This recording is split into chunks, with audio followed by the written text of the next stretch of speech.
Right.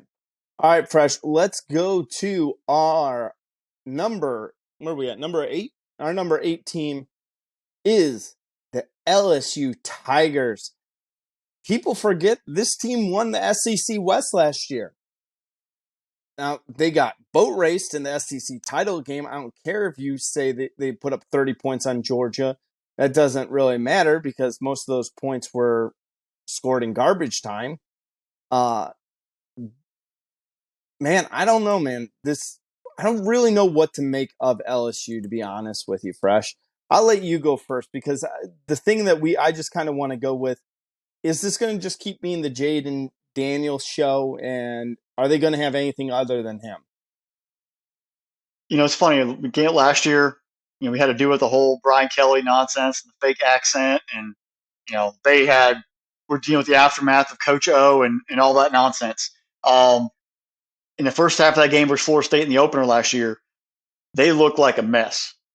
And then something happened. They turned around. They fought back, had a chance to win. They didn't, but they had a chance. And maybe we all should have paid a little more attention to that of maybe these guys are growing up a little bit more. They were just sort of awestruck and too much going on. Coaches coming and going and, they had to get themselves settled. But slowly as the season progressed, there were some bumps in the road. They got slaughtered by Tennessee. But then after that Tennessee game, you sort of saw them take a pause, pull it off an upset of Ole Miss, gain some traction, and then Brian Kelly finally beating Alabama. His intent was to go down to LSU and to beat Alabama because he couldn't do it at Notre Dame. Goes for 2 in Baton Rouge, gets it. And it kind of felt like one of those, monkey off the back moments, not just for him, but even for the team of like, maybe we have something here. Maybe we could do something because Jaden Daniels at Arizona State was okay. He wasn't great. And we're like, okay, he's a guy at LSU, whatever. You saw him get better. You saw this team sort of building on each other. It wasn't sexy. It wasn't pretty, but in the end, all you do, you're paid to win football games. You're playing to win football games. It doesn't matter if it's 3-0 or 42-0. And Brian Kelly and that staff and that team, as the year went on, built it. They have measuring sticks of where they need to get to because obviously that SEC title game, they got smoked, but they went out and smoked Purdue, obviously not the same competition, but they laid it Purdue pretty good in the Citrus Bowl on January 1st. The direction's changed. LSU's always going to recruit the state of Louisiana, and they're going to have kids who are 1-stars who are going to become NFL players just because they're just a bunch of dudes down there. And if Brian Kelly could figure it out and make this team a tough team and get guys to buy in and play like we sort of saw last year, this team could be special. But it comes back to Jaden Daniels. He made a lot of that happen with his feet and his arm. Last year, he grew into his own. Now he has to take the next step. He can't just be an average or above average quarterback. He's got to be an elite quarterback because, like you said earlier, Nick Saban's pissed at Tennessee. He's also pissed at LSU. He had 2 losses last year by a combined 4 points. He's not happy. And now your measuring stick is not just to play the SEC West and win the SEC West. You need to beat Alabama multiple years now. Good luck. You've got to play better. Malik Neighbors, your stud receiver last year, had a heck of a year. We all thought Kayshon Boutte was going to be the guy. Kayshon Boutte went and cried like a little baby, and I think he's still crying at New England Patriots mini camps right now, getting yelled at by Bill O'Brien. Malik Neighbors, are you going to be a stud LSU receiver like old, all the other names we can list off forever? Or are you going to be the Kayshon Boutte, the one-year wonder, and then fade and go cry because you don't get the ball a lot? That's on you. Because we all thought Booty was going to be a big star last year, and he faded out real quick. He ran and hid, and he's doing it right now. That's on you, Neighbors. Are you going to be the stud? Because I think you have talent, but you've got to prove to yourself that you're a bigger guy, and you're a bigger man, and you're a team player, and you're going to show up for everybody. Because if you're there and Daniels is there, the offense is going to build off that. Because you always know LSU's going to have a bunch of stable of unknown running backs who are tough and going to run the football. If you can score and be able to make run your receiver routes and get the other guys to play at a high level and keep that standard at LSU, you'll be okay. But what is LSU really known for? They're known for defense. You got Harold Perkins Jr. and Mick Wingo. The two of them on the defense leading those guys. Those Tigers are going to get after you. They were great last year. Can they take that next step and become an elite defense? There was games where they could not get off the field or they struggled. Tennessee smoked them. Georgia smoked them. They had moments where they couldn't get off the field versus Alabama. They can take that next step and grow and get better. Once they grow and get better, that LSU defense true mentality of the past 25 years since Nick Saban stepped on campus, way back when, and then obviously carried through the other coaches after that. If you can get back to that point, you're going to be in a great spot. and then LSU will truly be back. But this is that year now. Expectations are high. You just won the SEC West. You're competing. You're a top 10 team. You have a lot of returning assets. Can you guys grow and develop and get better and return to an elite an SEC program, an elite national program that you have been in the past few years? That is what's weighing on this team. Brian Kelly, can you coach at that high level? When you were at Notre Dame, you're not getting the Boston colleges and the Navies, all due respect to both your programs. You're not getting them on your schedule. You're not getting to pick who you want to play. You're getting a pissed off SEC West. You're getting a better A&M. You're getting two schools in Mississippi who are angry. You're probably going to get a better Auburn team this year than you had last year. You're going to get a mad Alabama, and you're going to play teams from the East. How can you carry up next? Year one, you went in and won the West. Now you've got to one up your own self and get better. I'm kind of worried about how you're going to coach. Are you going to coach like you did last year and go for 2 against Alabama at home? Or are you going to coach a little more scared, a little more conservative? You've got to play loose and fast at LSU. The players want to play. That's the way they run down there in Louisiana. You've got to take it and play a little faster, a little higher, and let the players sometimes do it and maybe get yourself out of the way. If you can get yourself out of the way but maintain a little discipline for this football team and maintain a physical mentality, LSU will be fine. If you start getting tight and playing scared, you're going to get smoked and you're going to get run out of town. That's where I think last year you set that bar so high that you now have to match it and surpass it very, very quickly. After Florida State in your opener, which I think is going to be a barn burner of a football game, you get Grambling State, Mississippi State, Arkansas, Ole Miss, Mizzou, and Auburn, and then Army. Pretty winnable schedule there, but all that matters, can you beat Alabama again? Can you go into Tuscaloosa and do it? If you can, you truly got LSU in the right spot. If not, you're back to a learning curve and maybe let the chips fall where they may. I think this team is in a great spot. There's always going to be talent at LSU. Brian Kelly, just don't mess it up and get out of the way. I think the ceiling for this team is 12-0 in the regular season. The floor is 9-3. We'll see what the Tigers got, and is Brian Kelly truly the man for the job?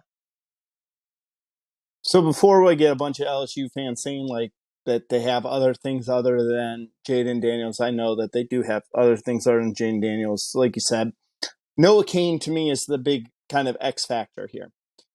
Last year, Jaden Daniels ran the ball 186 times, 885 yards, had 11 touchdowns. It's great. But the problem is with Daniels, he also took 43 sacks last year. On top of that, running the football all of those times. That's a lot of hits. That's a lot of times putting your body at risk to really mess up this program. Now, I know LSU's got talent. They always will have talent sitting behind guys as well. You're right on that one, Fresh, because LSU always kind of like they can recruit just the LSU, Alabama, East Texas area and have a loaded program that most universities would love to have that wealth of talent there. Noah Cain, are you able to really step up and build on your 10 touchdowns from last year?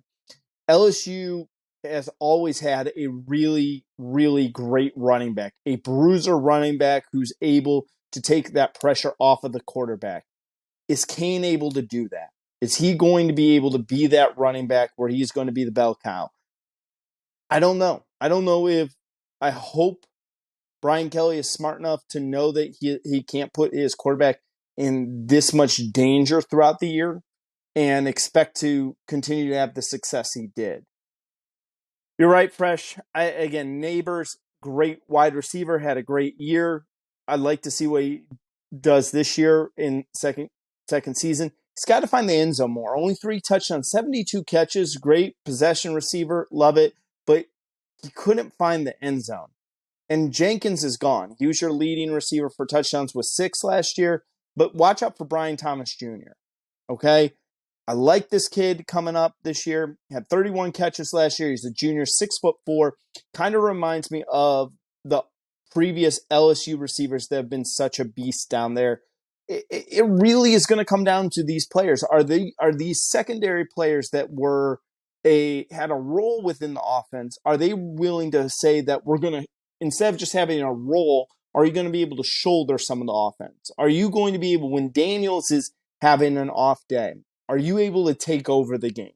Are you able to be in Oxford, Mississippi in the middle of an afternoon and be able to run for 145 yards and 2 touchdowns to really put that offense on your back and put the pressure on the running Rebel defense there? Are you able to disrupt them?